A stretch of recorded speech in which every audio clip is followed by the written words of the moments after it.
welcome to another high-powered episode of the High Voltage Live Show. I'm your host, Willie Snyder from NEC Code, coming to you live from Deep Mile High City in Denver, Colorado, joined by my awesome co-host, Mr. King James Stallcup, inventor, creator of the Stallcup Electrical Education, the channel, and this badass podcast. So don't forget to smash that like and subscribe, and give us some love, man. We've been really building this thing up, and it's getting fun, man. I was blown away. There's so many people coming up on the job site asking me about the podcast and what we like about it and how we like it. And when one of the things we like is Daniel not getting any right answers on the quiz.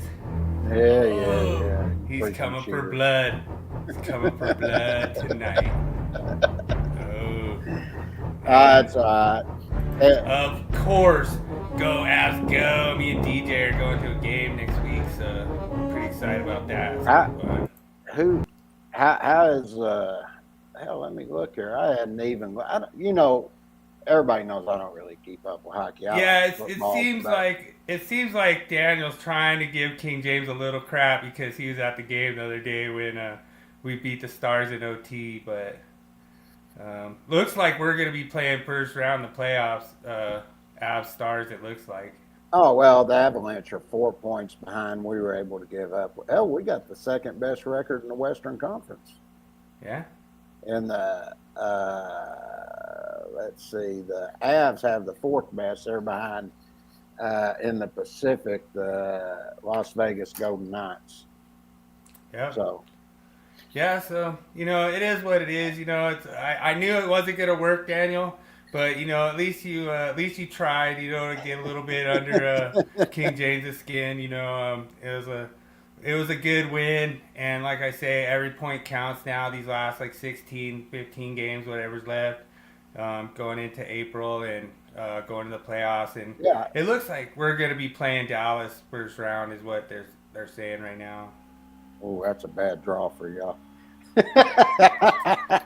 Yeah, I mean, the thing is, I think we're good on. We actually were on the road against Winnipeg last year in first round, and I thought it actually helped us out to be on the road. I think we kind of do good with our backs up against the wall, but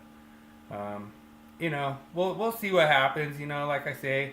May every good team win, and may King James get smoked in the quiz this week. It's easy. It's easy quiz. Totally easy. I get quiz. 5 right, I lose. It doesn't matter. Yeah. I mean, I did come up with a pretty decent, tiebreaker, but I don't know if I'm going to need it. I don't know. We'll see. I'm in. I'm in. Yep. All right, so thanks everyone for joining. Thanks for the participation. I was working with John this week, and really awesome. John showed me this code book, and he got a cheap code book, and I want to give everybody the warning.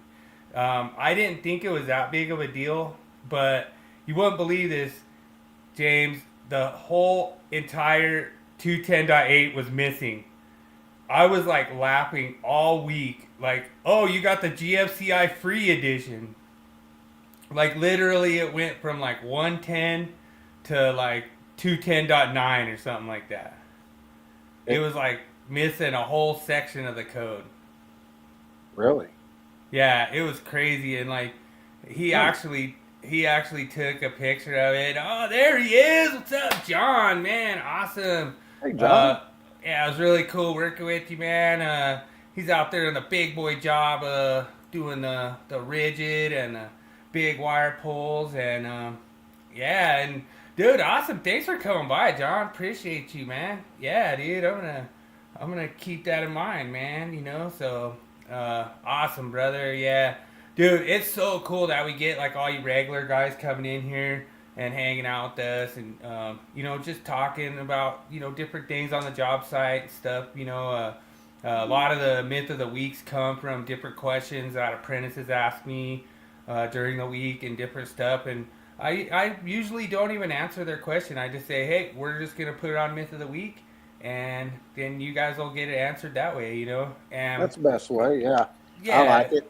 And It's pretty fun, and it gives King James a chance to bust out his really awesome illustrations and possibly make fun of other illustrations that might be a little dated. You know, they're showing some T12 fluorescent fixtures in the illustration. Yeah, you might want to like upgrade that a little. You know, I don't think I don't think we've been doing those T12 since the late '90s or mid '90s. You know, well, so one of the interesting things, we're working right now on the 2026 NEC changes, and this is going to be Dad's last one. I already sort of figured that, but man, he's going all out. He said this, he goes, "We're going to make this the best one I've ever done." He goes, "There's other things, the way he's wanting it drawn and all this," and I said, "Well, we can do that." But he's dead set. This is the last one. He's going all out on it. So, yeah, and to tell everybody, I'm thinking we're going to cover over 200 things. Uh, nice. just in Article 100, we covered like 30 definitions. And just to let everyone know, King James did square up on me on the code changes that he burned me in the 2020. So I knew that once he got back on his feet, he'd get me squared up, you know. So I just want everyone to know it's water under the bridge now. It's totally done. I'm not giving him crap about it no more. So just to let You, everyone know, it's been settled. you know what that's going to cause, don't you? I mean, somebody's going to have a 4 hour and they get, probably 20, 30 changes, and they're going to say, "Where's the rest of them?" I mean, Yeah. you freaking crazy. Yeah, you do hook people up. I just like bust your balls, I and know you do. I just giving you a hard time, and old David Englehart is in the house, and yeah, yeah, and that's gonna be interesting, David. With the so just what David's talking about, there's like a proposed change for the 2029 to be kind of restructured. You know, the whole thing is they wouldn't have to make all this room in the code if they just like got rid of all the redundancy. You know, they don't I'm need. curious to see if they do it for sure. Um, Yeah, I, I'll tell you, I have a feeling there's going to be some states and facilities going to be upset with this, and even government entities, because they refer to all the code sections and everything through their standards that they put within the facility where they do these references. I think they're going to be pissed having to go back and try to find all that and redo it. So, yeah, and I'm uh, not looking forward to the NEC being 30 chapters or 40 chapters or whatever it was. It was ridiculous. I can tell you one person is damn sure not it's me, because Yeah, anybody that uses our publications know this. We go in, we do step-by-step calculations with all the sections, tables, everything. Our illustrations are loaded with all kinds of sections and everything. I mean, this is going to be like writing a brand new book is what it's going to look like. There's going to be so many marks all over the pages. I'm going to have to pay real close attention when I'm updating that I don't make any mistakes, because I mean, you're talking, you got the code. We've been using it with the same format sections and everything for, since I guess Dad started writing the publications in '78, and here we're coming all the way up, 88, 98, 2018, 20. When we come to the next cycle in 2029 and 2028, that'll be 50 years of stalk up publications. 50 wow, years. That will that's be a real 50 years. yeah, Not somebody claiming they've been publishing for 50 years when they hadn't. You know, true. that will literally be 50 years that the stalk up publications have been out in the industry. So that's a long time. Yeah, so 67 when it comes out. Well, I will Oh yeah, be, let's see, that'd be 60. let's see, that one comes out 62, so you're 3 more years. I'll be 65. So I'll Okay. be right there with you, brother. Yeah. Walking with my Um, cane. yeah, the I really wasn't a fan of how they kind of organized it. There was a lot of things that me and King James really liked about having that section that's devices. So we're thinking that's why they're moving a lot of stuff from 404 to 406 to try to kind of make that the device section. And then they were gonna have like a utilization equipment section. I thought that was pretty good how they had that set up. That's kind of cool to separate it like that. I think it makes it a little bit more easy to understand. But then I didn't like how they moved like temporary wiring to like 130, and then they had like some 705 in like 140. There's just Yeah. it was weird stuff. Like I guess if they had a rhyme or reason why they put it there, then I could see that. But it just to me, I'm not. I wasn't a real fan of it. I'm kind of like old school. Like I like the change part of it, but I think it needs to be kind of more structured as far as how they change it and kind of keep things more in the same place. Rather, they moved some stuff wildly around in there, and I just didn't understand why, I'm didn't. still trying to figure out because I hadn't dove in it deep yet, but Hmm. I want to see what what their format is and why they did what they did. In other words, it's sort of like the National Electric Code. We tell you 1 through 4 apply generally, 5, 6, 7, 8, 9 can supplement or modify. I want to see what the structure is because how many chapters did they have in there now? I mean, it's like The 29 or something like that. the proposed new one for 2029 was like 40 chapters. 40. God, it's even more than I thought. Yeah, So, like I remember I was commenting on it, and then I went and looked, and the whole back they take all the back part and they go from like 31 to like 40 or something in like all the table 9. okay, yeah, that's different. I was just talking about the main body, not Yeah, the tables and stuff. So it's like 29 is what I was thinking. yeah, just for the main code. Yeah, I think it was like right around 30. You're correct, sir. Yeah. Okay. But Because I was losing my, man, I could have swore it's like 29, 30 chapters there. And then the rest is just chapters on the tables and stuff. But God, yeah, it's going to and screw everything up. And the thing that's a good point that David comes up with, that's what I because was saying, the style manual. What is their layout and design of how they're going to list this out? I want to read that because that's going to have to be fully explained. And another thing I was looking at, it's not going to be, just say I was looking at, um, uh, let's just say I was doing a grounding and just doing general requirements and we're looking over at 250.4. Now, the way I think that it's going to read is like 250.4, and then instead of 4A, it'll be 250.4.1 is the way I was looking that they're going to do it. And then if they had an A, they'd have a parenthesis A after it, or B or C. That's what I think they're going to, and it's not going to be structured the way that we've always pronounced it. It'll be point 1, point 3, point 4, something like that. yeah, so just so all the listeners understand what we're talking about, so I currently got my NISAT 2 fire alarm signaling license, and I had to go off the NFPA 72. That's the standard that is fire alarm signaling, and that does not follow the style manual. So it's like kind of what King James is saying, that they're all the articles are like, chapter 10, dot 1, dot 4, and then Right. they reference the annex.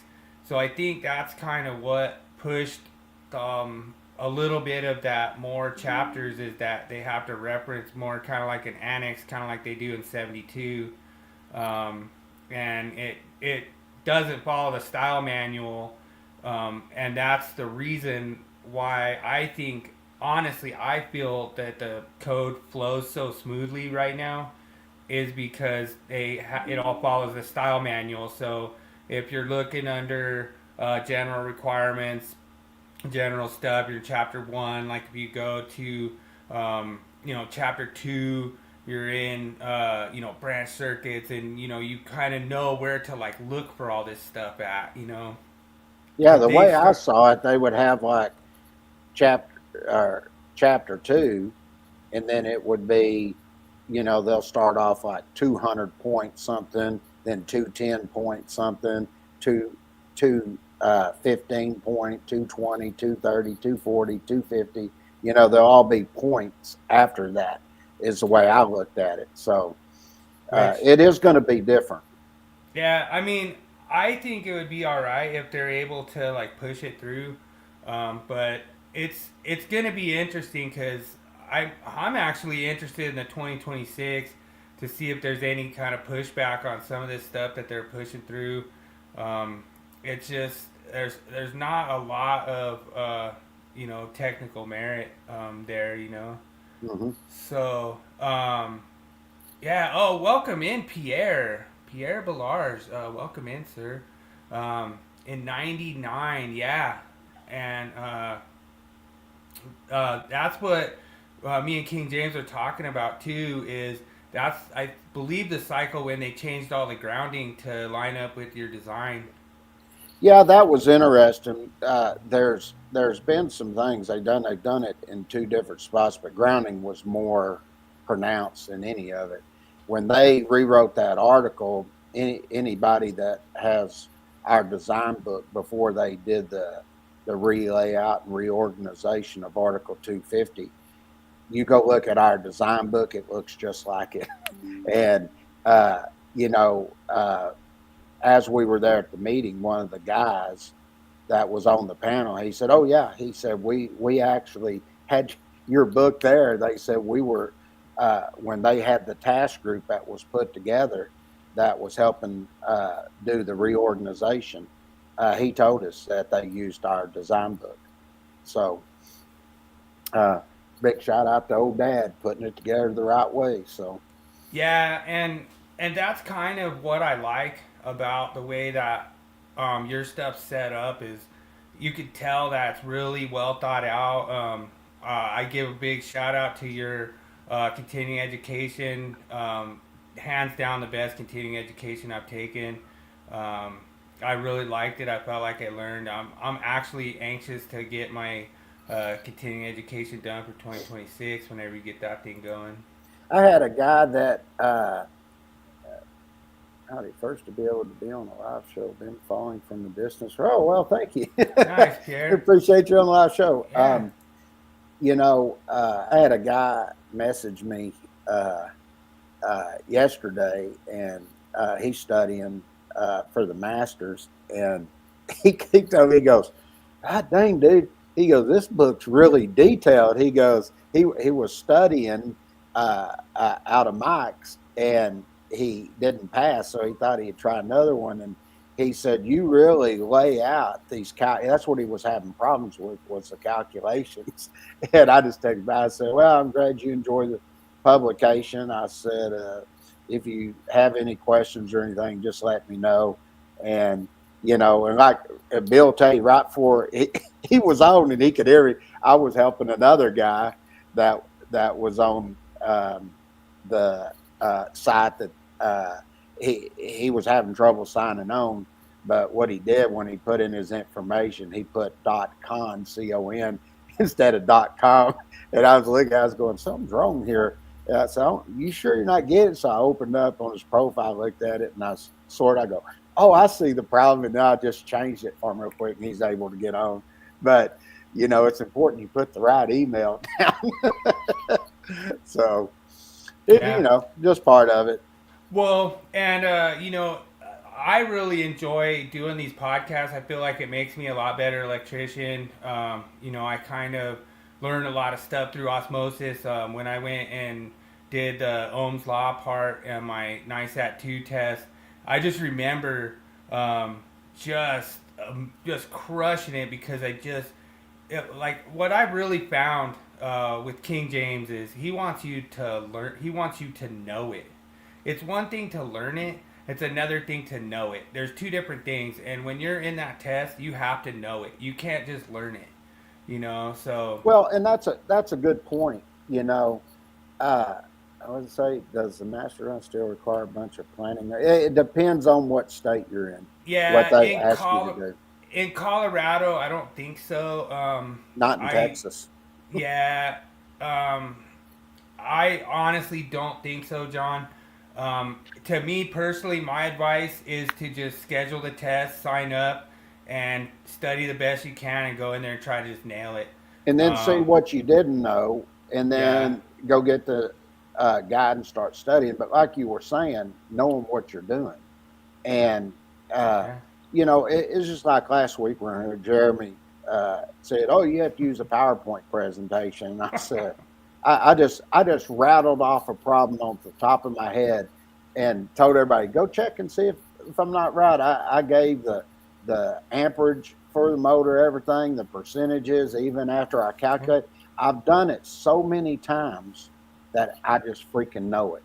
And yeah. one of the things that I'm going to do that will be coming out this next year. Anybody studying for the Journeyman Masters, you can get the cheaper version, which is the publication you can do over and over. But one of the things that I'm really more excited about is all them questions are going to be uploaded into a question bank that's going to be Nice. built into the site.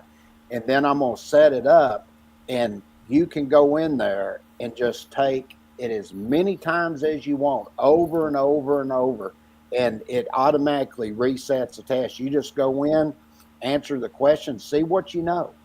And then after you've taken the questions, then it gives you a printout, and you can look at that printout and it'll tell you what you missed and tell you what section it was from. And then you can go look at it and say, yeah, I was wrong there. And then you relearn everything that you didn't know, and then go back, retake the test, and something that you did know that you might have answered wrong the second time, it'll show you, and you just keep taking it over and over. I'll tell you what it reminded me of. When I was an inspector for City of Grapevine, they wanted me to get my electrical inspector license, which was being offered by IEI at the time, and I think they were doing it in conjunction with ICBO, I think, or somebody like that.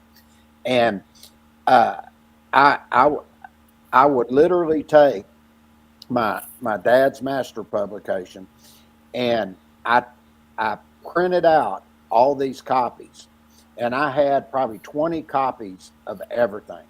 And I sat there. I did, of course, back then he was pen and paper, and I just sat there, boom, boom, boom, boom, answer them. Then I'd check what I missed, go back, boom, boom, boom, boom, take it again, boom, boom, boom, take it again.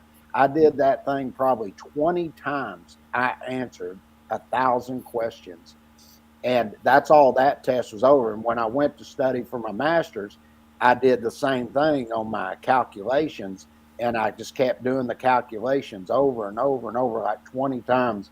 And then eventually I got to the point when I walked into that test room, it, I mean, I was confident, man. I mean, Yeah. and when I took the one for IAI, I made a 99 on it.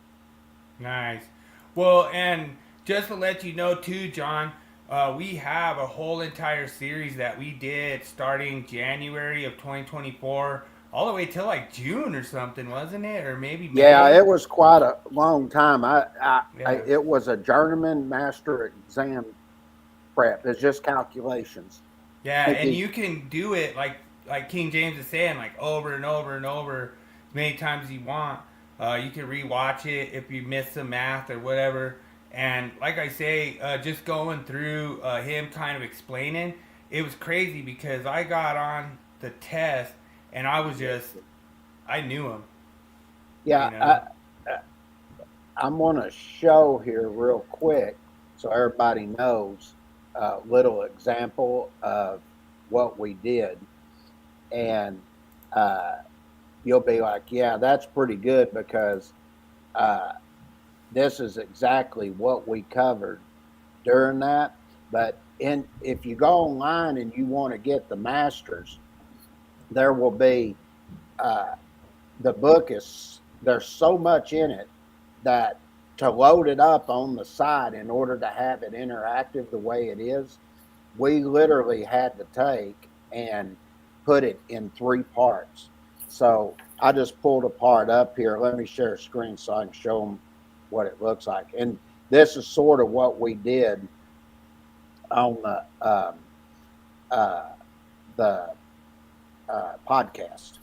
So hopefully everybody can see that now. Let me look, make sure. Okay. This is what you would see on the side. And when you go over here, you'll have it set up here. So like if you wanted to size over current protection devices, you click here, it'll come over. And then you'll have here all the different things you can size. So say, let's just say I wanted to size an AC. Okay. You're going to come over here and you're going to see we show you step by step how to do this. Now, this was the exact same calculation I used during the podcast on how to do this. I gave an example, and then we came down right after that, and I had this here with the exercise problem where you could fill in the blanks, and then I actually did it for you and showed you what the answer was. So if you go to the podcast, you'll see all this. Now, one of the things that I'm going to do when we get to the online courses, this illustration you see here, anywhere on here you see a section, table, whatever, you can just hover above it, click it, it'll pull up. And then all these blanks that you see here, all you have to do is click on that blank and fill in the answer, and you work the problem. Then there's an answer key down below it to check to see if you did it properly. And that is going to be something that's going to be coming up here next year. And you can sit there, and after you work it, you can go clear it, go to the next and work it. And then after you're finished, then just come through and answer them all and see if you did it correctly. Check your answer key. You do it over and over and over. You're going to learn the percentages, where to find the values and everything. And you'll be able to just start clicking these things off with no problem. It'd be like second nature to you. But we teach you every one of these calculations. Right. So. Yeah, I guess we got to get the meme here one of these days. Well, sometimes we just get on a tangent and start talking about all kinds of crap. All right, here's the meme of the week.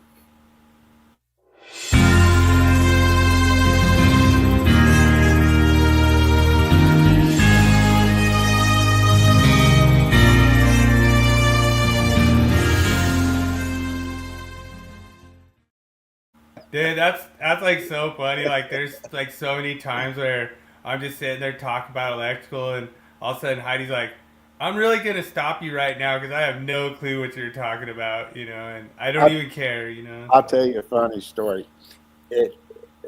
I went out on we gone out on our second date. I really didn't talk about anything I did or anything like that. And we'd gone to eat this Mexican place here called Abuelo's. Their food's fantastic. Anyway, I was sitting there, and I had just finished like a month before, maybe 2 months. I'd done a master exam prep, and this guy I had like 40 people in the class, and we did a whole week, and we did 3 hours every night prepping, and then we did Saturday and Sunday 8 hours each day. So they literally got a whole week of training on this. And we're sitting there talking. This guy walks up, and he goes, I don't know if you remember me. He goes, I was in your class. I said, oh yeah, I remember. I said, how'd you do on the test? He said, I passed. He goes, I just want corn. He goes, I wanted to buy you a drink. And I said, yeah, I have margarita, you know. And he asked her, he goes, what do you want? So he bought us both a drink.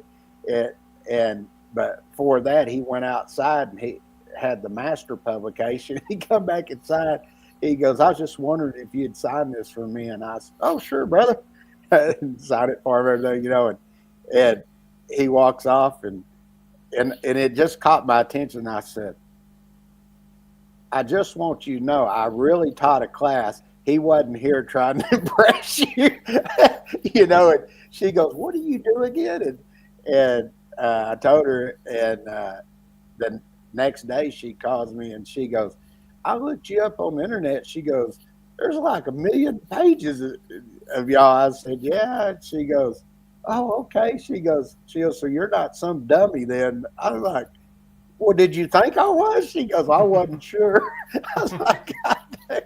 That's funny. Yeah, that actually happened. Yeah. It's pretty awesome. Thanks a lot, John. Appreciate it. Thanks, Um, brother. that's what we do this for. We just do this for everyone to just have fun, learn. Like I say, we're not putting ourselves above anybody. You know what I mean? We don't have to come on here and lie about our credentials or anything. We just want to come on here and just, hey, I know what I know. If there's something I don't know, I know who to call. And he usually don't answer when he's at the pool hall, but That's right, babe. You know that's right. Hey, it's funny because I remember when I first started teaching, I remember my dad gave me some of the best advice. He said, when you're teaching, he said, if they ask you something, you don't know it, he goes, don't try to bull them. He said, just tell them you're not sure, but you'll call and find out. And that's happened to me about 3 times I was teaching. I was asked something. One time it was on something on chemicals. I just really wasn't sure. And I knew a lot about chemicals and things like that being on the EECA committee.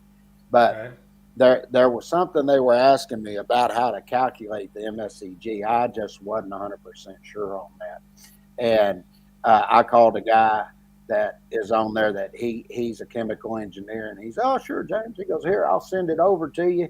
He just sent me a picture on the phone and went in there, and I said, here's your answer, guys, and went through it. And one of the guys goes, wow, it must be nice to know people that high up that do that kind of stuff. And I said, well, that's one of the reasons I do like being on the committees and stuff like that, because you start meeting people that have expertise in something that you don't. And, Yeah. but I've had that same guy call me on an electrical question. So those are always great things to know. Yeah, and that's no problem, John. I don't mind. Like, there's people call me all the time, ask me code questions and stuff, and I just try to answer them the best I can. And like I say, we've actually kind of answered some of that stuff on the myth of the week, and I think it's about time for myth of the week. Can I say one more thing? Yeah, go for it. All y'all out there watching the podcast and everything, we appreciate it. If you know anybody else that's interested in learning electrical, tell them to subscribe to the channel. Doesn't cost anything. There's a lot of free. Just like Bill was saying, we started the last year out at the 1st of January with all them calculation stuff. People interested and want to learn it. That's just tell them come to the channel. We appreciate it. Just tell them give us a subscribe. It doesn't cost anything. Just and share it with we hope to share it with other people, because I just learned this. It's something that helps with the algorithm or something, getting it out there, YouTube recognizes people sharing and all this stuff. So if y'all do that too, we appreciate it. So, yeah, the big thing, just to add to that, James, I really do commend you. You've spent a lot of time breaking all the little segments out.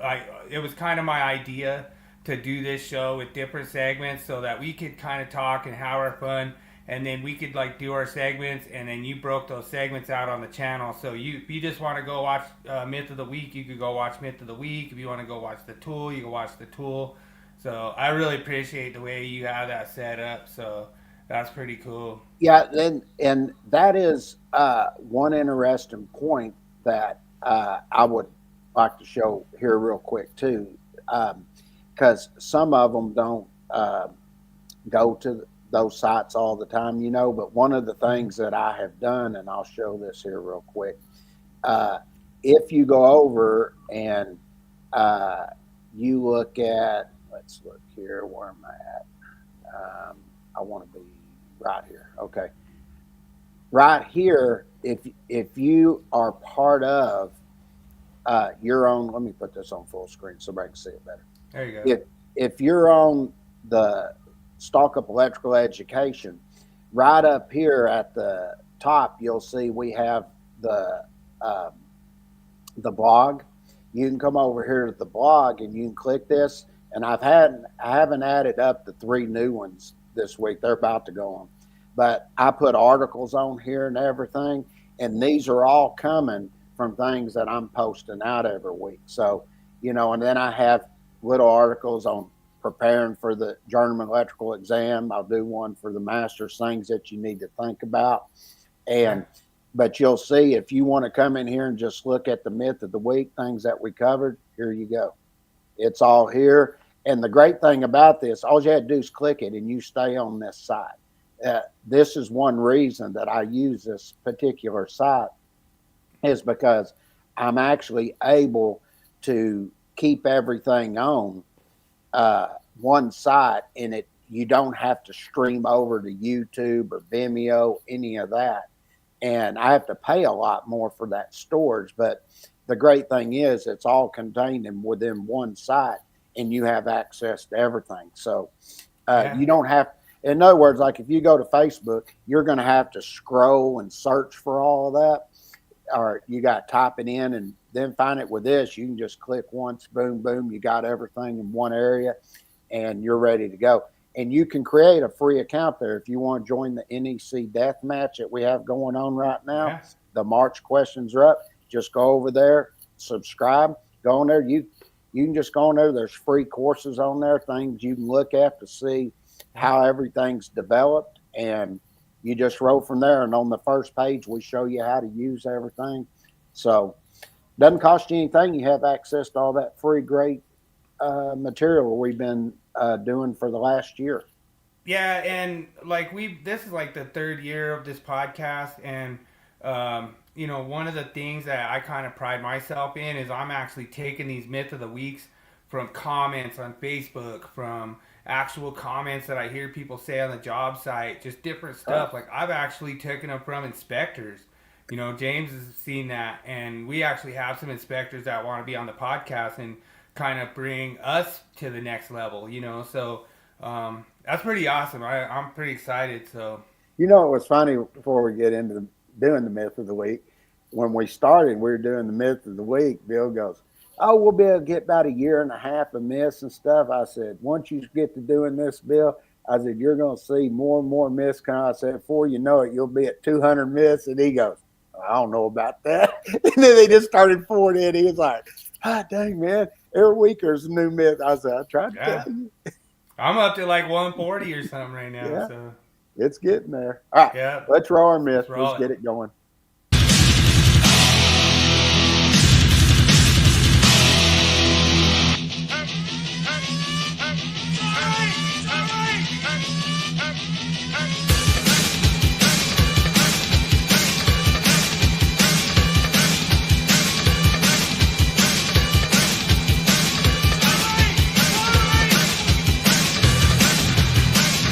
It's time for Myth of the Week.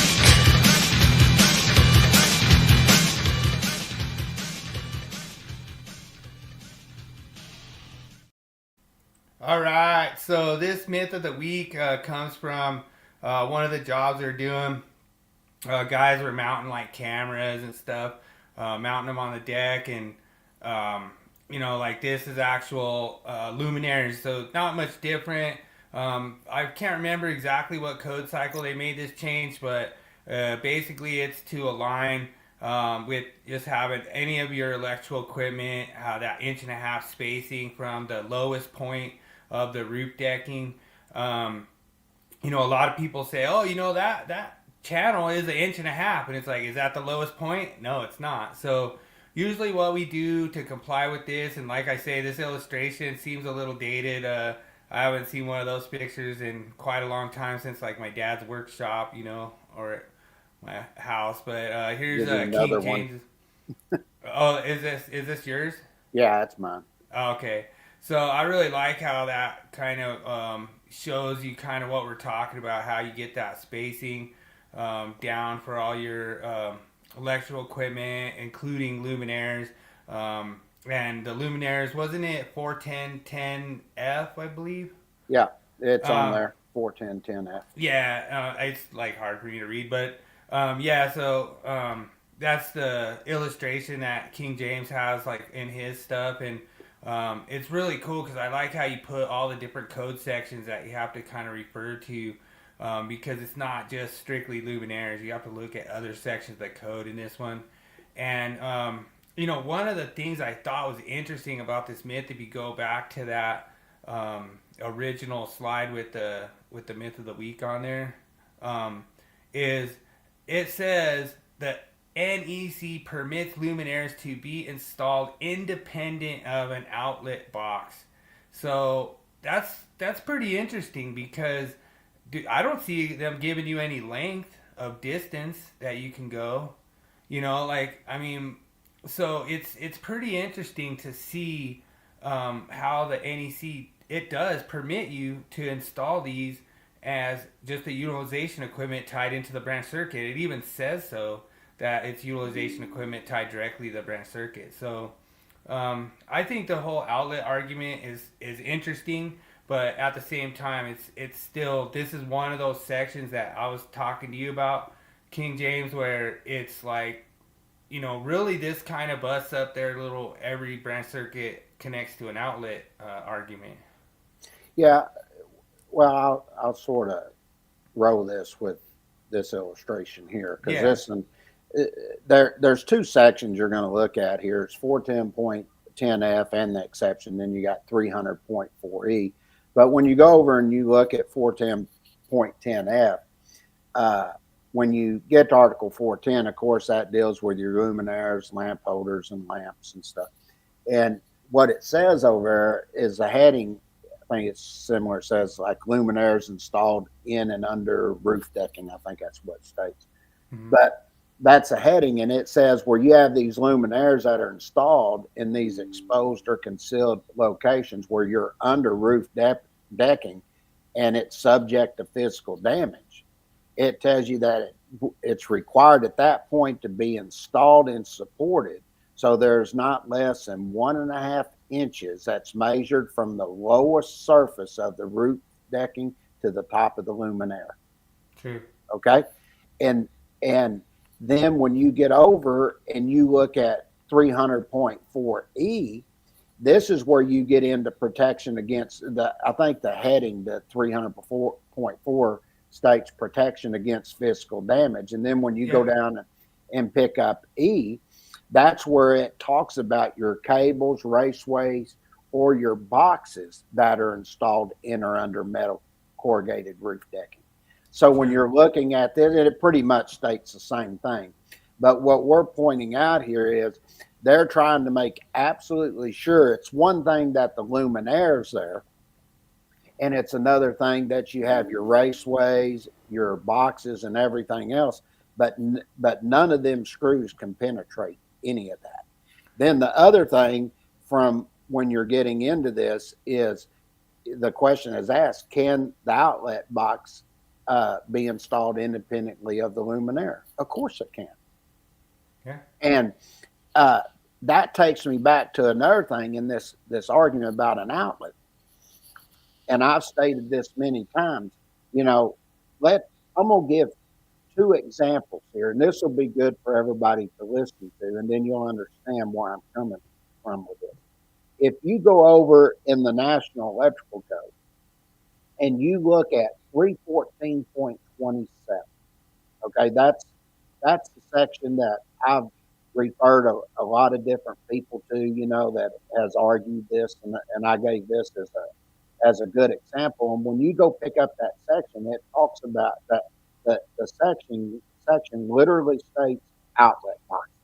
Now, you've heard people say that the outlet is at the utilization equipment. Well, they say it's a point.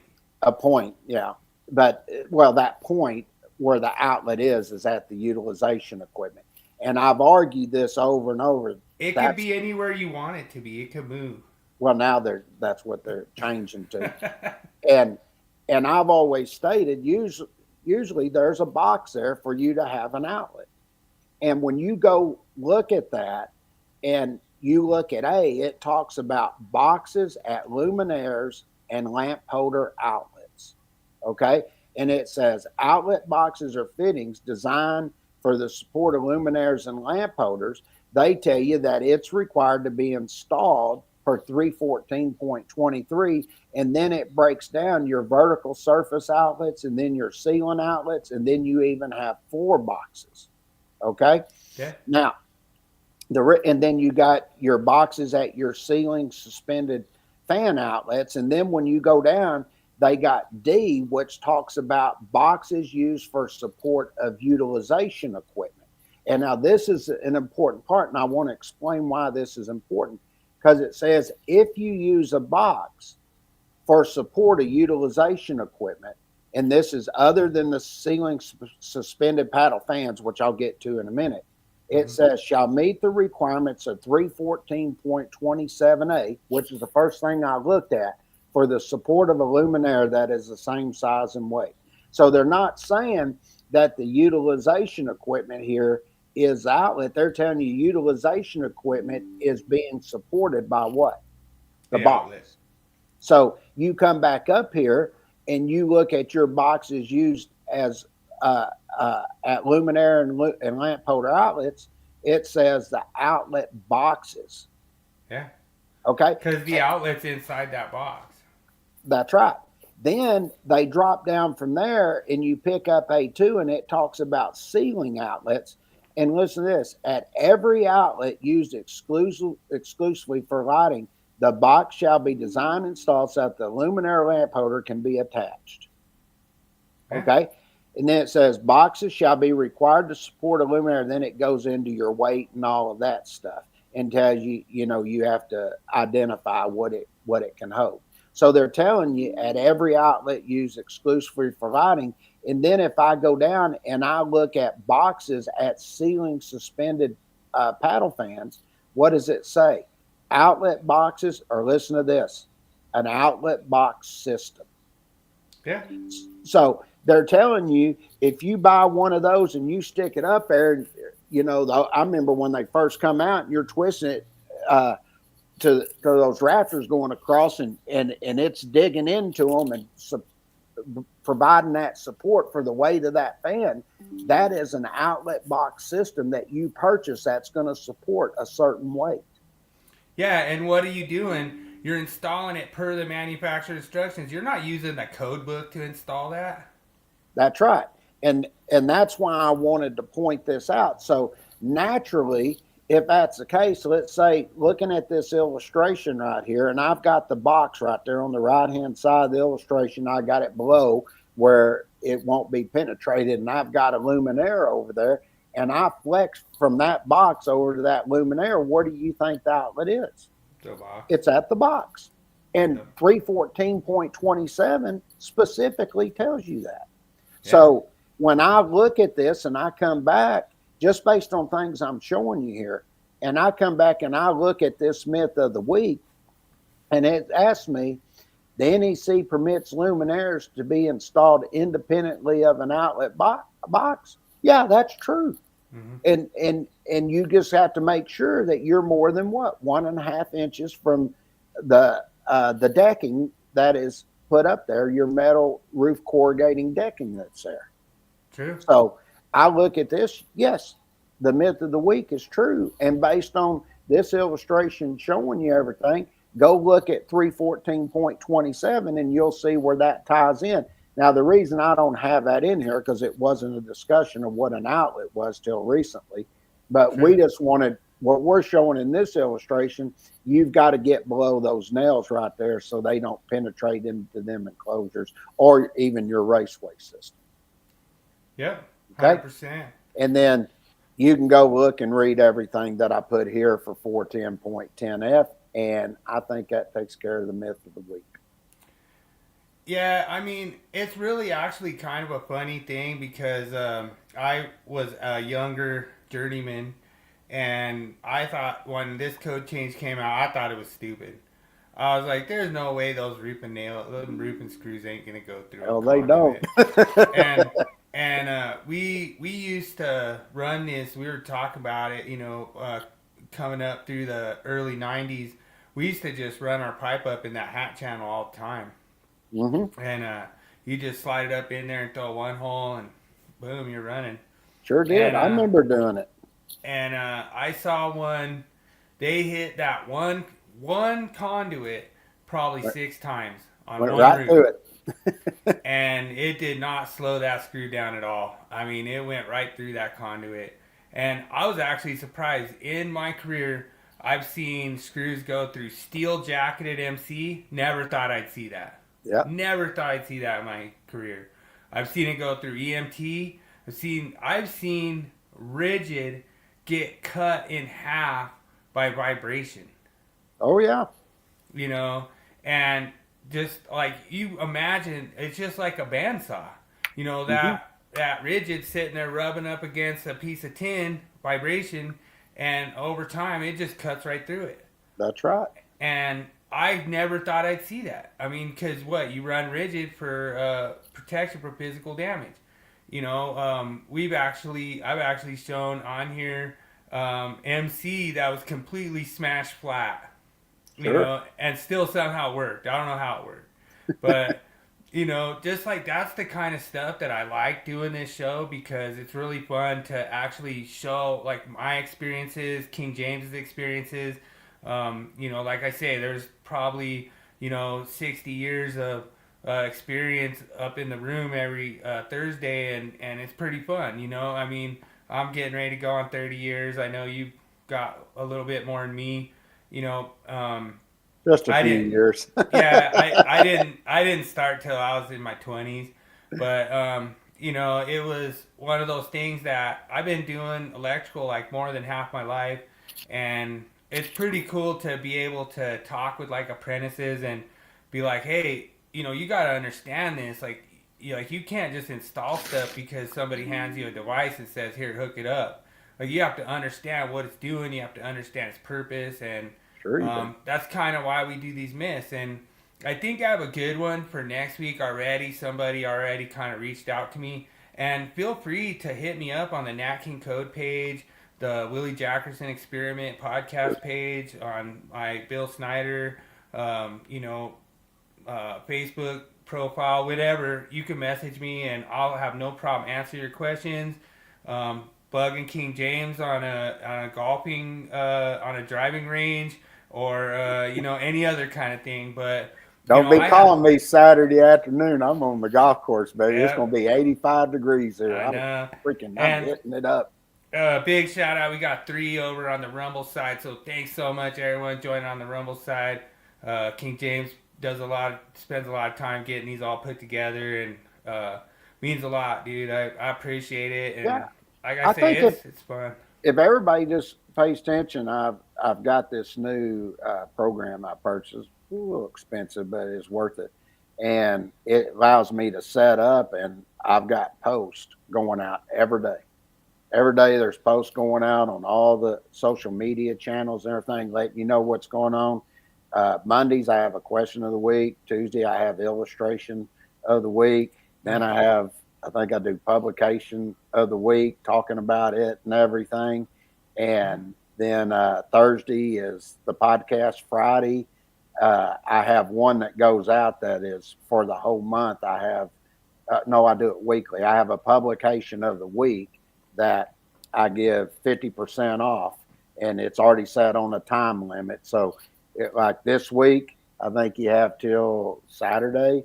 We got the troubleshooting motor windings and components, and it's like $24, $5 something. Normally you can get it for $12, So I'm going to do that every week. I'll have even the big publications. There'll be one coming out, but we have a lot of the individual ones too that I do, and you can go in there and get them for, if you wait weekly, you get one at 50% off, just whatever I decide that week. And then Saturday I have something that goes on, and then after we do the podcast, then I take and break down the myth, topic, and tool of the week, and they also come out the next week on Monday, Tuesday, and Wednesday.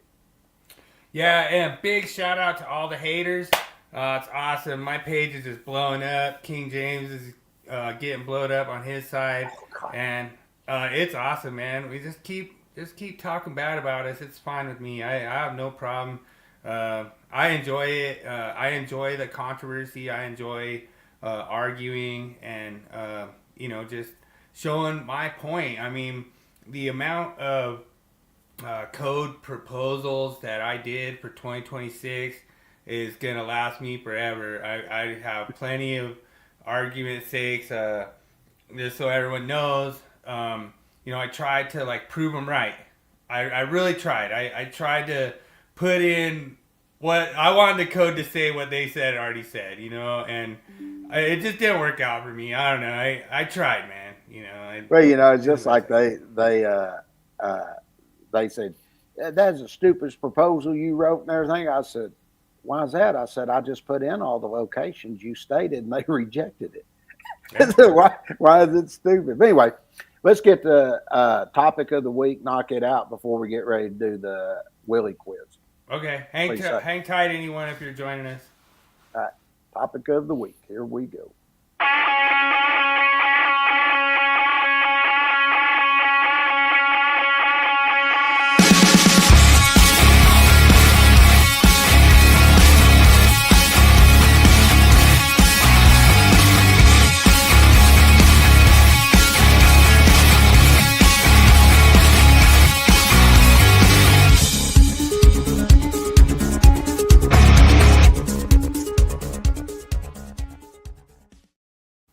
All right, now this one here we'll be looking at will be part 3.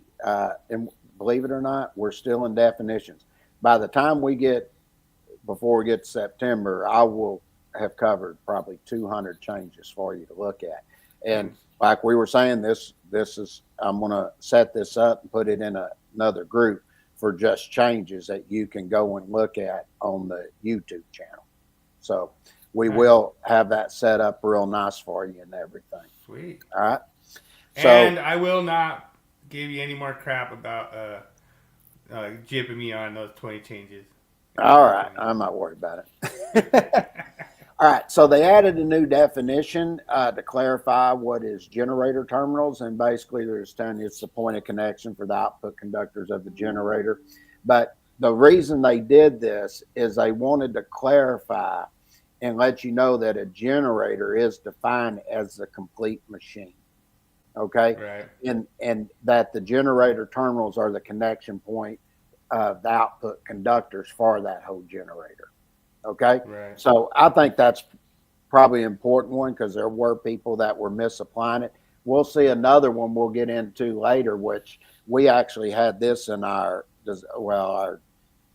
generator transform motor book and also in design. And I think we also showed it when we were dealing with some of the stuff in hazardous, but they'll show another one where they go in and clarify what is meant by having transformer secondary conductors. So Gotcha. That wouldn't be misapplied in case you have a device there upstream and everything. Gotcha. Then you're going to see 4 definitions here are going to deal with ground fault and circuit interrupters. And these are going to be your special purpose GFCIs. Okay. And they're going to tell you that this is a term that's used, and this is going to refer to the Class C, Class D, and Class E devices. Okay. And the reason that they're doing this is to this definition and made a revision to it because they wanted to clarify for you that these special purpose GFCIs that they did not correlate with UL standard 943C or accommodate for applications that are below 150 volts to ground. So there's a clarification that's taking place here. Yeah, the thing that irritates me about this is that originally when they started pushing that Class A, it couldn't be any of those other ones because they didn't align with the UL standard. Now all of a sudden they're okay with it. Yeah. Well, then what they did, they come in and they tell you exactly what a Class C is.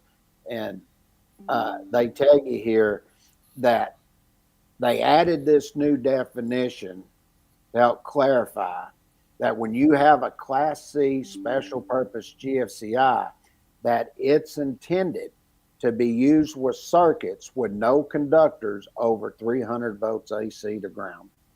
Right. Okay. And this is where reliable equipment grounding or double insulation is provided. True. Okay. And then when you go and pick up a Class D, they tell you that this Class D special purpose GFCI, it's intended to be used in circuits with one or more conductors that are over 300 volts to ground. And with this, they're specially sized, and you also have reliable grounding that help provide a low impedance path. So that low impedance path has a voltage across the body during the fault that does not exceed 150 volts. Right. Okay. And then when you get to the Class E, this is a special purpose GFCI, and it's intended to be used in circuits with one or more conductors over 300 volts to ground. But it also has conventional equipment grounding provided for the protected equipment in the system or double insulation. And these GFCIs that you use here for a Class E, they respond rapidly to the open circuit before the magnitude or duration of the current flowing through the person's body exceeds the limits for ventricular fibrillation. True. Okay, so those are going to be your different special purpose GFCIs. And one of the things that I'm going to take is I'm going to literally draw these out so you can see what they look like. And then we're going to put instances of where you would see those type of devices installed. Nice. So we're going to put that in where it'll be in the 2026 NEC changes. And more than likely, I will probably have this as one of our top changes. So everybody knows the different type of GFCIs that you have access to and what they are exactly used for and what types of equipment. Okay? Nice. Then another one they did, this was interesting because I never really thought this need to have explanation, but you're going to see three here. You're going to see line to ground, line to line, and then you're going to see line to neutral. Okay? Right. So there's three of them here. And they're basically telling you when you have line to ground, this is an electrical reference between a current carrying conductor other than a neutral conductor and an equipment grounding conductor, grounded equipment, or ground. And the reason they're putting this in here, because they want to make sure that they clarify that when you're dealing with line to ground, that it has a broader application than only those articles under the purview of Code Making Panel 5. Nice. Okay. And then they did line to line. What's line to line? We know that's when you have what? Two current carrying conductors in a circuit other than what? A neutral.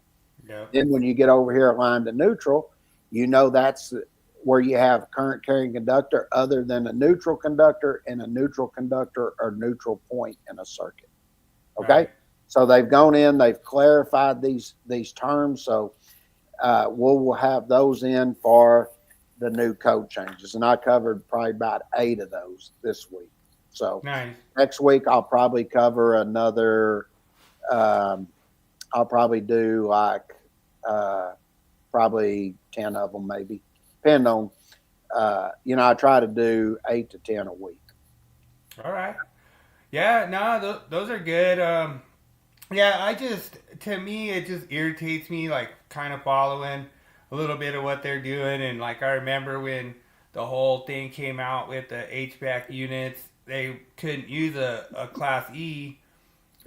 Basically, what you could do if you wanted to is you could get a Class E and you could dial it down to 4 to 6 milliamps, but they didn't want that because they didn't meet the standard. But now all of a sudden they get their butt to the fire, and now all of a sudden it's okay. So now we got to tell them what it is. Yeah, and the thing that irritates me is they're like, guess what, guys? We're giving you an option to buy an even more expensive breaker to comply with the code. And you're like, wow, that's so awesome, man. I thought you guys are, I mean, if I was trying to like save money and it was like if there was a good reason why I didn't want, like I wanted to spend that extra money, I'd be all for it. But like their reasons are just, you just need to do it, Bill. you know what's funny is when all this first started, and they were arguing me over the outlet and stuff. I said, first of all, that Class A device isn't going to work. And I said, if they really wanted GFCI protection, you need a special purpose GFCI. And I said, and if you want to use that, I said, you should put it in 210.8D because that's a specific appliance. And they go, what? You don't have to put it over. I said, well, let me ask you, I said, is an AC unit appliance? And they go, that doesn't have anything to do with it. I said, really? I said, then why'd I even list those other ones up in 210.8D? They didn't want to argue that. And then they said, well, it's because it's outside. I said, well, can I have a sump pump outside? And they go, what does that have to do with it? I said, well, because it's listed in 210.8D where it should be. And boy, they didn't want to talk about it. Well, they're a little mad at me. John knows all about this because I kind of called out a certain guy named Mike. And, like he said he started his business when he was like a second-year apprentice or whatever. And, we kind of clowned him a little bit. And, it was hilarious, man. Like, I thought it was so funny. But the whole thing is, it's like, I just don't understand why you have to say, like, oh, wow, we just turned 50, our business. And you're saying under that business name. You're not saying any other different business names. Like, if he would have mentioned like a bunch of different business names or something and said that all my businesses turned 50, I'd have probably not said anything. It's interesting because you go back, my dad started a long time ago because he used to publish music and stuff like that. He actually used to sing and stuff and actually had a #1 hit over in England. I'm not even invited to the. Still blows me away that I'm not even invited to the barbecue after I found that song that I played. Lover don't go. Or I'm so sad. I got a sad feeling. I actually had the recorded one that he did. She Ain't Got No Teeth. It was a funny one. It is actually a pretty good song, but he started that back before even '78. But if you go and look. When they first started and he was doing his publications, it was Gray Boy Publishing. And then a little bit later, I forgot which year it was done. I think when I started working with him, he changed it to Gray Boy and Associates. And then when we sold the publications, we had to incorporate. So we went to Gray Boy Inc., which it is today, which we were doing with NFPA. So, but the Gray Boy has always stayed there. But when he started doing the publishing, it was back in 1978 when he did his first one. So he literally will be 50 years in 2028. That's pretty freaking amazing. And I went and I actually looked up like books I could buy like right now, like used books, and I found one from '84 that he was the author of. And dude, that's awesome, John. Yeah, it is nice to actually hear the truth, but don't tell them that. They just freaking just went off on me. Some of my good friends were like, I'm embarrassed to even know you. I was like, what?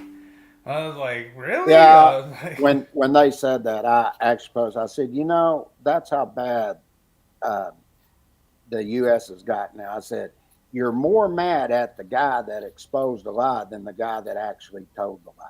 I said, that makes no sense to me. And I said, I can't believe you're defending that. And of course, he didn't comment back or anything. And there's a lot of people putting likes on, yeah, that's true. You know what it reminds me of? And I don't like being political on show and stuff, but it's like finding all this waste that Dozier's finding. And you got Democrats out there defending that money should be spent there. What the hell is wrong with y'all? And then that just makes no sense. That's like somebody coming into your bank account, taking your money and just giving it to somebody, and you're not supposed to be upset with it because they think that money, they have moral authority over where they think it should go. Yeah. I mean, and like I say, nobody's ever gonna really agree on that stuff. But to me, honestly, I'm really strict on like electrical safety. Like I want electrical safety. And the number one thing that makes electrical safer is the truth. Like when you're sitting there lying, like, oh man, if you freaking open that panel, it'll peel your face off, Like, dude, that's not making it safer, Like, I mean, it's just ridiculous, And yeah, dude, uh, you know, It is. It it's like fraud. Is what it's yeah, like. I mean, you just told a lie, and then and then you have the balls to say there's only 5% of businesses that can do it 50 years and make a big yeah. deal out. And you ain't even done it 50 years, but you make a big deal out. To me, that's a slap in the face of somebody that's actually done it 50 years. You know what I So, mean? so this guy posts up this screenshot, and it's from him submitting to like a business thing in 1987, and he said first used in 1975. It's like, okay, so that business thing was first used in 1975, but you can't find no record of it all the way till 87. Yeah. Because that's when And he then there's a applied for record showing when it the. started. Yeah. Yeah, You're lying out your ass what you're doing 13 yeah, years later. yeah, and that's cool, dude. That's awesome, John. Like that's awesome. We don't have to make stuff up. You know what I mean? It's just No, like it's like I was saying when that happened, Dad was like the original. I mean, he's the first started doing all these complex illustrations and illustrated code change book and all of that. And it's like I said, when you asked me about that, you called me and go, do you know Mike's been 50 years? I was like, let me add that up for a second. I was adding up Dad, I was like, well, I think Dad probably started around 78, 80, somewhere in there. I said, he doesn't even have 50 years. And I said, Mike used to go to his classes. I said, there's no way. I said, he was probably an apprentice at that time. Sure enough, I was right. So, yeah, we had a big shout out to somebody that was in one of our code groups. yeah. Posted a screenshot. It was like man, yeah, and John was like, dude, he's a first year in 19. He was a first year in 1974 that nobody wanted to hire, is what the post that Mike Holt put. Then all of a sudden, as a second year in 1975, he started a code teaching class. I've Like, never seen an apprentice that's smart enough to start their own code class, dude, not, and that especially second year. dude, that guy was. It was really funny because he goes, dude, I got third years that are window lickers. I thought that was funny. How If he you said start that. your second year, you're a prodigy. Let me tell you, when it Yeah, comes to electrical code. All right, yeah, you want to and do your tool of the week real quick? let's do it. Let's knock it out real quick. Yeah, let's get it out of the way, and then we'll get ready for Willie Willie Quiz. Quiz. All right.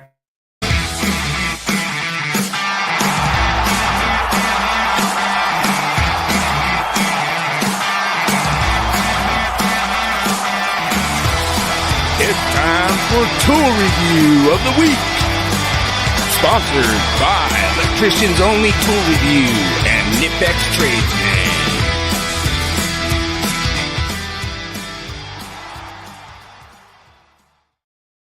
All right. So I'll make this one quick. We're running a little long tonight. We're about 15 minutes over, but we will get to the easiest quiz on social media that King James can't answer sometimes. All right. So this week we have the Milwaukee Subcompact drill driver. This is the pair that I was talking about. I already did the impact 2 weeks ago. It's the actual smallest impact. This is the smallest drill at 5.4 inches. So it's real awesome. These 12 volt are getting to be a lot more power. That whole system is getting to be a lot more powerful. I'm actually thinking about getting me a matching pair of these. Be nice to just carry around the pouch and just have them, and have that little bit of power. Doesn't need to be too much. Like I say, it's not like I need the yellow decker, which breaks bolts and stuff. But like I say, this whole series, I think, this whole line, I really like. I don't know for sure if it's actually been released yet. As far as I've looked at, it says it's not been released yet. So I would really like to just get like a matching pair, like the drill impact and like a setup battery wise, and just kind of have it as like my compact series. This would be a really nice for like trimming devices, just like doing a lot of little kind of small stuff. They show it kind of driving a pretty good size screw, so looks like it should be pretty decent. But I think I'm gonna be kind of all over this when it actually gets released. But a lot of people have given me a hard time a little bit about not having too much red in my tool inventory. But I think this red it would be something I'd be wanting to go after. And what's nice about it is with the 12-volt batteries, the Milwaukee charging systems have gotten a lot better, and they've actually set up to where you could charge the 18 volt and the 12 volt at the same time. So that's cool. Yeah, so that's another thing that I kind of like about this.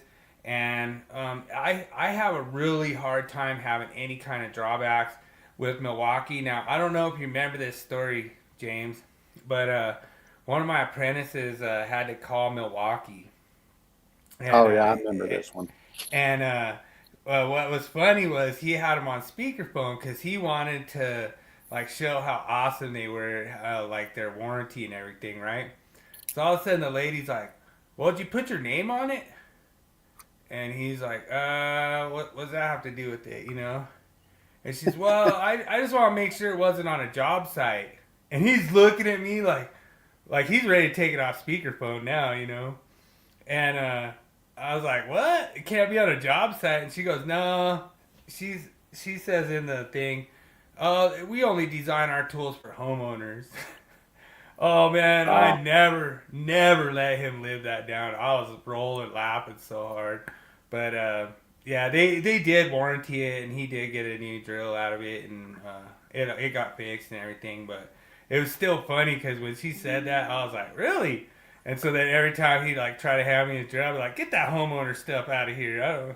I want one that's meant to be on a job site, But it was pretty fun. And so we always joke around, we always bust each other's balls a lot, and King James is a pretty good sport. So like I say, this is the one that I'm gonna be adding to my tool section, and I'm gonna have the drill and impact combo with the battery and charger setup, and I think it'd be a good addition to my my tools. So, cool.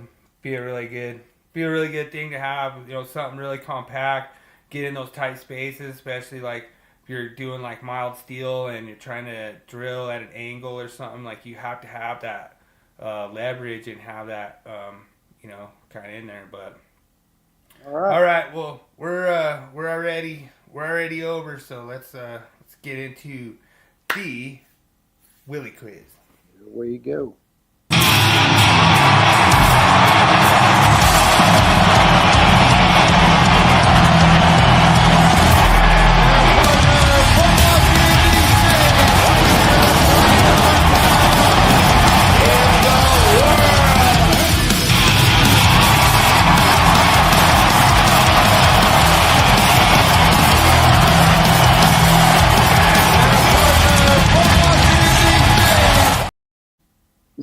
Right. Love that intro, man. Thank you so much, Adam. That's pretty awesome.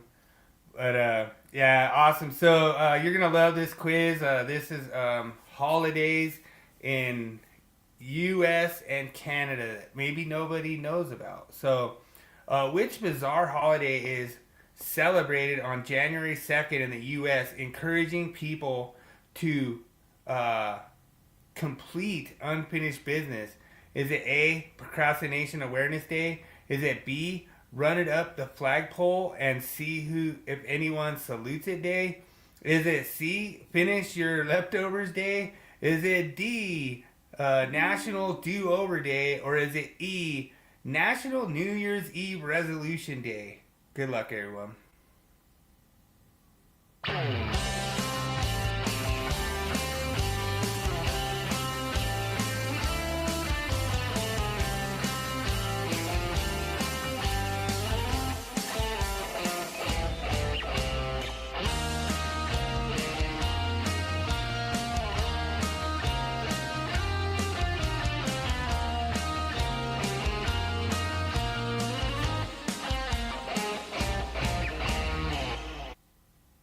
Well, that's interesting. I know January 1st is National Hangover Day. I didn't know yeah? that. Yeah, Dude, I did know that. I didn't think to put it in there. That should have been a good answer. It had been the first. I'd known that for It could have sure. been like the double hangover day or I something. think, if I'm Part not two hangover day. mistaken, this is one where you take the flag up the flagpole because it's at the New Year and see if anybody salutes it there. I think that's correct. It's at our National New Year's Resolution Day. Golly, I So think it's B. Yeah, Daniel's going B. that's the one I was going with. That was Um, my first choice. so just a little update for all you Avs fans out there. The Avs scored 4 goals in the first period. So Mm. just a little update there. Um, so everyone looks like they are going with B, and you are correct. Just run it up the Okay, flagpole and see if anyone salutes it. I So thought so. I didn't know that. That was a new one for me. All right, question number 2. Canada celebrates National Caesar Day on the Thursday before Veterans Day. What is a Caesar? A type of pancake with maple syrup. B, a cocktail similar to a Bloody Mary with Clamato juice. C, a style of grilled poutine with garlic seasoning. D, a folk tradition involving consumed parades. E, a salad with oil and vinegar dressing. Good luck, everyone.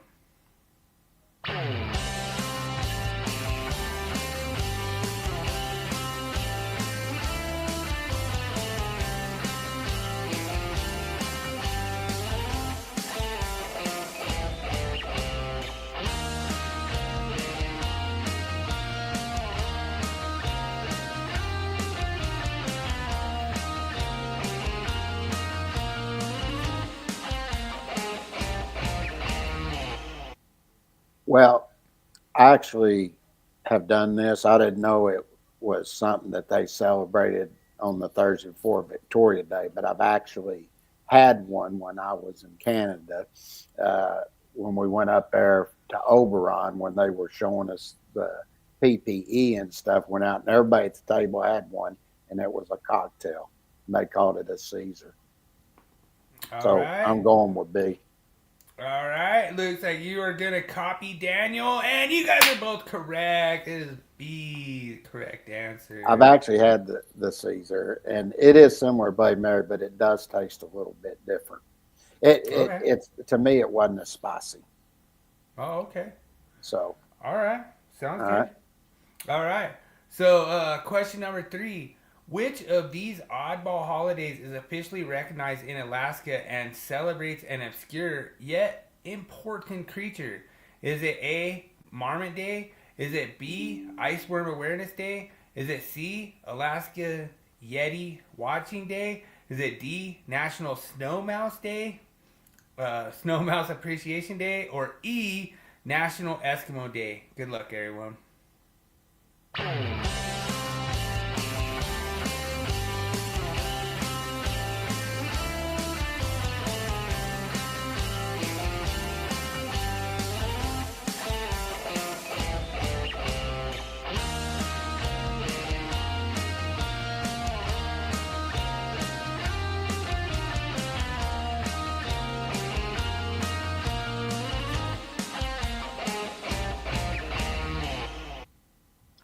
I actually know this one.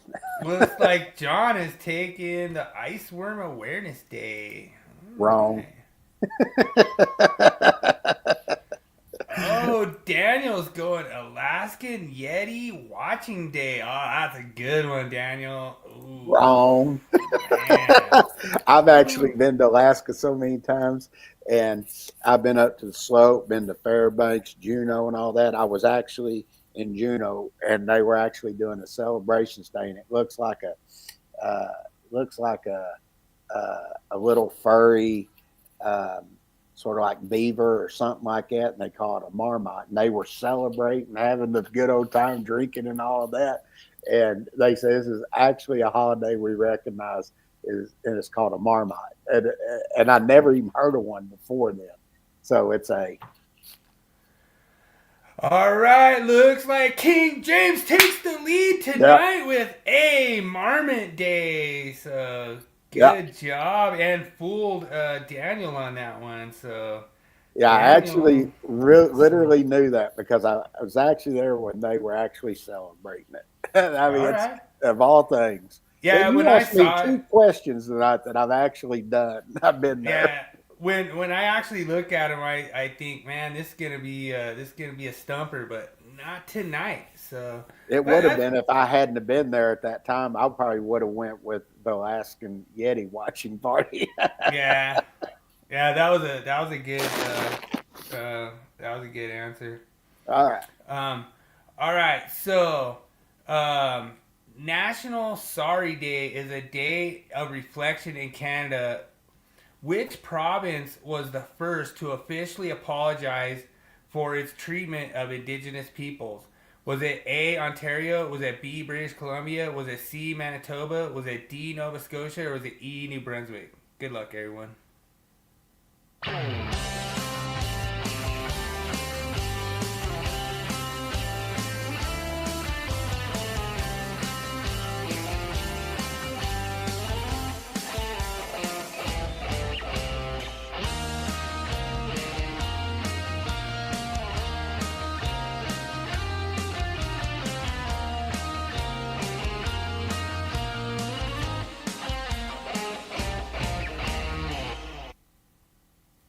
Well, this one will be a guess one. I knew about this, where they did a thing where they were saying they were sorry to the Indigenous people and all of that. But I was thinking, there was another province I thought they were from that they apologized for it. I just can't remember exactly, but I guess Daniel's going B, a solid B question mark. That means he knows it. That means he knows. Like when you put that question, like he probably just that's a typo. It's probably supposed to be an exclamation point. My first one went to Ontario. Is the first one that I went to. This is like the first time you haven't copied Daniel's answer in probably 4 shows. Yeah, I'm not 100% sure, but I am up 1 on him. So all I have to do is copy him, and I will get the win. I'll go British Columbia. Oh, he's gonna copy. Oh, James. So if you were to pick another answer, Ontario, that would not be. So if you were to pick a third one, that was not. I have no idea. It's D, Nova Scotia. John gets it right. He texted me. John texted me D. So John got it right. He guessed Nova Scotia. So everyone guessed, and John has 1 correct answer. Okay. And so far, King James is leading by 1. In the U.S., National Nothing Day is celebrated every January 16th. What is its intended purpose? A, to encourage people to do absolutely nothing all day. B, to boycott unnecessary holidays. C, to protest government overreach in calendar making. D, to celebrate existential nihilism in a lighthearted way, or E, to get people to worry about nothing. Good luck, everyone.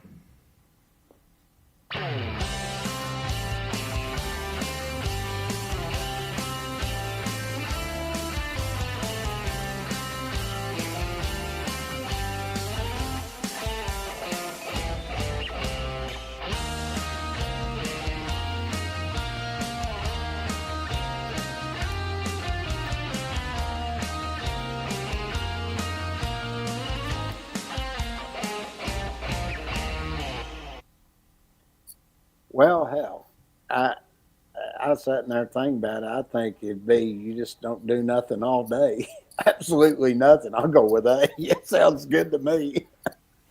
All right, so looks like King James used the strategy to copy Daniel, and King James takes the win this week. It is A, to encourage people to do absolutely nothing all day. So this one, I don't know. I think I should have like switched the answers around a little, maybe. I don't know, but I've been doing a really good job fooling you guys. So,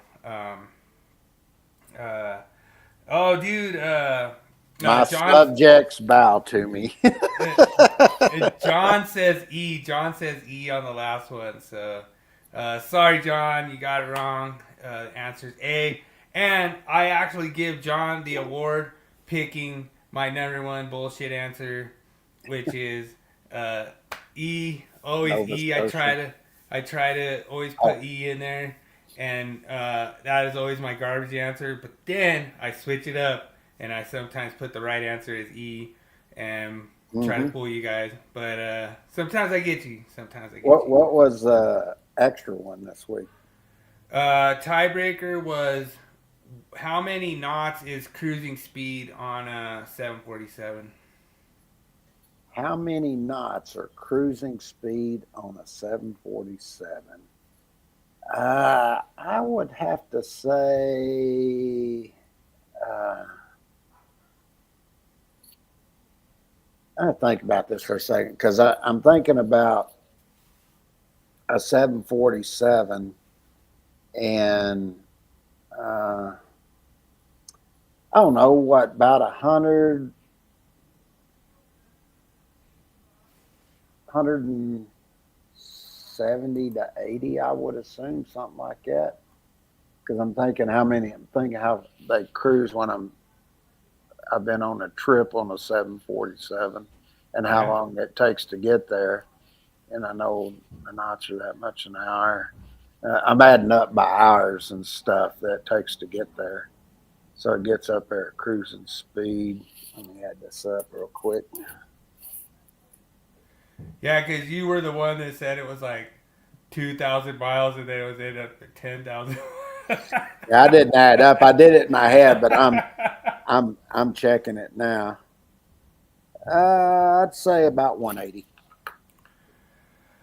You were wrong. It is 480 knots at cruising speed. So their limitation, now you probably know this from like Chuck Yeager and old school. The speed of sound's about 650 knots. That's why I was going down. I was like, that's speed of sound. I wouldn't thought the cruising speed been 480. I was around 180 to 200. Just cruising speed. So you are correct for when they land. So landing speed. Okay, so I was at, okay. Yeah, landing speed is around 130 knots. So you time you take off and land, everything, combine it. Yeah, okay. So I should have taken that off and then, okay. Yeah. I was just adding up in my head, I know how fast I was like, if I'm at this many hours, this have to equal this. So you have to subtract takeoff and landing. I always do reason of deduction. Yeah. and something I know and try to apply it. Dude, you got a well-deserved win. I was like fully trying to trick you this week, and you got me. No worries. I didn't expect you to know Marmot Day. That was a good one. Well, the only reason I knew that is because I was actually in Juneau at the time, and they were actually celebrating it while I was there. Otherwise, I wouldn't even known. And I was like, they're celebrating it. It almost looks like a beaver. It's a furry, like little beaver looking rat thing, So yeah, that's Marmot. That's a Marmot. A lot of people don't even know what a Marmot is, and I actually freaking do. I don't even live in Alaska. All right, we're going to do Man vs. Machine. Hope you guys enjoy our new segment. It's really fun. Here we go. For years, man tried to create artificial intelligence. On this segment, we find out, is AI smarter than King James?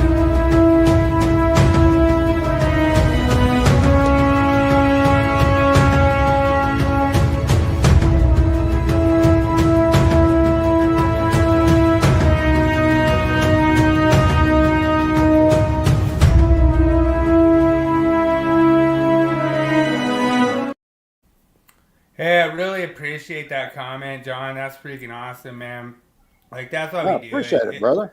It's just for fun, man. It's so much fun. So this new segment, I ask a code question to King James. He's obviously gonna smash this one out of the park. This one's in his code change publication. I'm sure he already knows it right off the top of his head.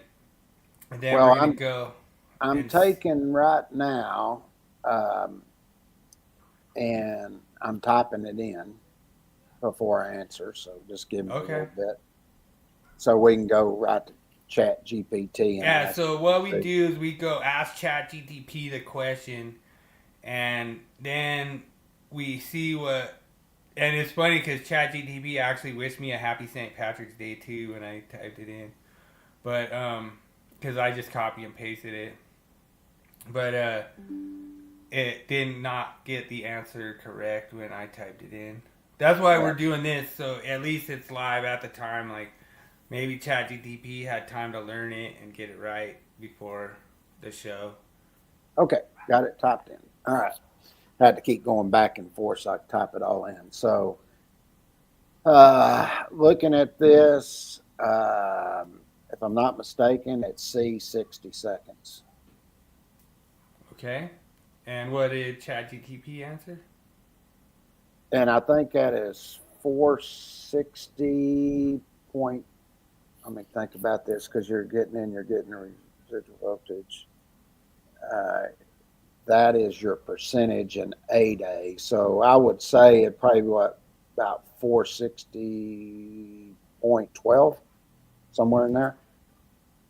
Yeah, I know it is in there in the language. I thought it was like earlier in 460. I thought it was more like 460.6 or It might be 460.7. before. I know it's got to be right around 460.8 A's where you do it at 135% and Right. calculating for the capacitor. And I know it's got to be right before it or after it. So, but if I remember right, this is 60 seconds. Okay, let me Yes. share the screen and let's see what ChatGPT says. All right, there we go. Everybody should see that okay. You can see I've got it typed in. And let's see what its answer is. 1 minute. That is correct. I said Ooh. 60 seconds, so it looks like it got it right. Now what does I'm it say? right. What does it say for the code reference? It didn't give a code reference. Oh, okay. It just says within 1 minute after the capacitor is disconnected from the source of supply. Nice. So We're teaching it. We're learning. It's learning. I'm just So telling it that is correct. It tells me, glad to hear that. Let me know if you have any more related questions. all right. Okay, Um. so we both got it right. Yep. So good job. Man and machine have combined for one solid thing. Like you actually attempted to give the code reference exact, but like I say, I should write them down the exact code reference, so then we could go on Link and look them up and make sure we got the right code reference. But Yeah, I was it going is. off memory there, but I think it was 460 somewhere right in there. Yeah, I thought it was like 460.7A or something like that, or I thought it was before 8, but I could be wrong. It could be Doesn't matter. 460. The Yeah, it question, doesn't. the answer's right. No, Okay, but that was a fun segment. I appreciate everyone participating. and our last thing for the night is Wall of Shame. Oh, See you what love we this got one. this week. Shame. Shame. Shame. Shame. Shame. Shame. Shame. Shame. All righty. I'm really hoping that my fantasy NHL is scoring a lot of points because when we first started this, it was blowing up. But you'll love this, James. This one is the Willie Jackerson knee bend. That sure the hell is. Riley Schatz submitted it. Yeah, and have you ever heard that? Have you like when you're coming up in the trade? Have you ever heard anybody say you don't need a bender, you just use your knee? Yeah, why didn't they just use flex right there? Something or MC. I don't even understand that. I mean that bend is so sharp to get to that point. I mean, that doesn't even make sense to do it that way. It looks like a freaking half-inch radius. You could have just come out straight 90'd right down in there. Like you didn't even need an offset. Yeah, it depends on how that's set up. It's 'Cause hard I to think tell from here. I think I could have cut it 90 down sharp enough to just come straight down 90 So straight. wait a down in. minute. That right there, that's a box it's going into. So yeah, you could have. They got an extension ring on there. Yeah, you could have just 90'd right out the Yeah. top. Sure could have. I think At that'd have been first, a when lot I looked cleaner. at it, I was like, what does that connect to? Yeah, it's a box. So yeah, they could have just 90'd. I don't even understand. Oh, why they it's did not a that. box. It's an outlet box.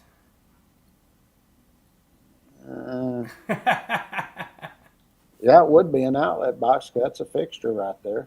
Yeah. So, yeah,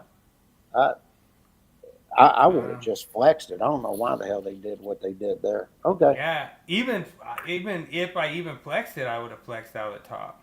Yeah, I That'd would have just too. been a nice little swoop. That's a terrible, terrible installation. Yeah. Well, thanks a lot for everyone. It was so much fun. Trying to pull King James. He gets really happy when he gets them right, and he's been there and he's seen the marmot and everything, and then other times, and he doesn't even know who the marmot is, and he gets a little mad, but it's pretty fun. Like I enjoy it, and King James a good sport. We get a lot of crap on social media here and there, and so we have a lot of fun just trying to pull each other and trying to pull you guys out in the chat. Thanks so much for everyone joining and hanging out with us and just, kind of joining in the fun. And, appreciate John coming back. It was really cool. Like, I remember John was coming in like every week for a while, and now he's back. So awesome, John. That's pretty cool. And like I say, this whole thing has been a lot of fun to just kind of come up with like frequently asked questions. There's a lot of things that like apprentices do on like a daily basis that could be wrong, could be right. There's different things that inspectors let slide that could be wrong, could be right. And, maybe the inspector's right, maybe the inspector's wrong. And that's why I think it's going to be awesome. We're going to try to get Tabitha L from Ask the Lady Inspector on here. And I already talked to King James about it. He's down. I'll reach out to Tabitha, see if she wants to pick a day, and then we'll just come in and we'll get an actual inspector on our show. We'll go through like an actual installation or something. We'll try to go through something, do something like real time, and kind of get Tabitha is really good. She's a really good inspector, so we could kind of maybe go through maybe a wall of shame picture and just kind of go through some of the code violations or something and do something kind of real time and show the kind of talent that a lot of these inspectors have to have coming into these situations and, in order to fail an installation and show you guys that, there's a lot of codes that don't apply to some of this stuff, and, maybe I'm wrong on some stuff, maybe King James is wrong on some stuff, whatever, we're willing to admit that and just move on, you know what I mean, and try to, kind of help you guys learn at the same time because Sure. you get out into this field, like my biggest thing is just because they write words in a book doesn't mean you can actually go do them in reality. So, that's where I'm at, dude. The HF GFCI has me, I'm mad about that one. Like how are you going to put some in the code book that hasn't even been invented yet? Because they got an agenda.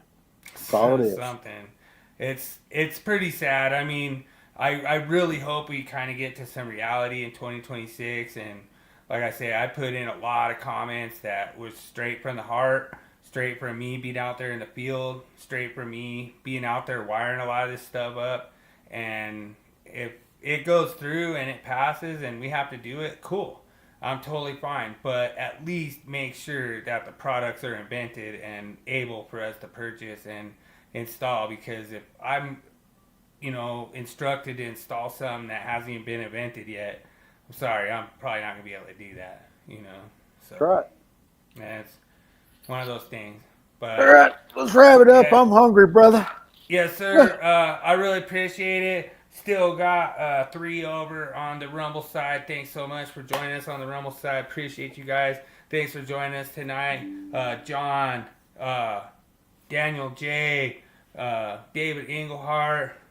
We even had new people jump in tonight, which is really awesome. And we had Pierre Bellars jump in. Awesome. Thanks for following. And all the other people that just showed up and watched and just hung out and were not in the chat, thank you so much for joining. And as always, remember, make every day an easy day. We're out. Amen. Everybody, have a good week. See y'all next Thursday. I'm going to play golf Saturday, so I'm excited. So anyway, peace out. Deuces.